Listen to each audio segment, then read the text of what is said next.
Hi, ഞാനിപ്പോൾ നിൽക്കുന്നത് ബോട്ട്നിക് salon and spa പാലാരിവട്ടത്താണ്. ഇവിടെ വാലന്റൈൻസ് വീക്ക് പ്രമാണിച്ച് ഒത്തിരി ഓഫേഴ്സ് നടക്കുന്നുണ്ട്. ഓരോ ദിവസങ്ങളിലായിട്ട് ഓരോ ഓഫേഴ്സ് നടക്കുന്നുണ്ട്. നിങ്ങൾക്കറിയാം, വാലന്റൈൻസ് വീക്ക് എന്ന് പറയുമ്പോൾ ഓരോ ദിവസവും ഓരോ സെലിബ്രേഷനാണ്. അപ്പോൾ ഓരോ സെലിബ്രേഷൻ്റെയും ഭാഗമായിട്ട് ഇവിടെ ഒത്തിരി ഓഫേഴ്സ് നടക്കുന്നുണ്ട്. അത് കൂടാതെ തന്നെ വാലന്റൈൻസ് ഡേയുടെ അന്നും ഒത്തിരി ഓഫേഴ്സ് ഇവിടെയുണ്ട്.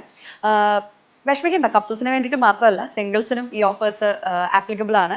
ആൻഡ് ഇവിടെ വാലന്റൈൻസ് വീക്ക് മുഴുവൻ എല്ലാ സർവീസസിനും 20% ഡിസ്കൗണ്ട് അവൈലബിൾ ആണ്. പ്ലസ് കപ്പിൾസിന് ഒരു പ്രത്യേകത എന്താണെന്ന് വെച്ച് കഴിഞ്ഞാൽ, ഇവിടെ വരുന്ന എല്ലാ കപ്പിൾസിനും 2000 ഒരു ഗിഫ്റ്റ് വൗച്ചർ ലഭിക്കും. അവരിൽ നിന്ന് തിരഞ്ഞെടുക്കുന്ന ഒരു ഭാഗ്യശാലികളായ കപ്പിളിന് 2000 ഫ്രീ സർവീസും അവൈലബിൾ ആണ്. അപ്പോൾ ഇത്രയും അടിപൊളി സർവീസസ് വേറെ എവിടെ കിട്ടും? വേഗം ബോട്ട്നിക് സലൂൺ ആൻഡ് സ്പായിൽ പാലാരിവട്ടത്തേക്ക് വേഗം പോകും.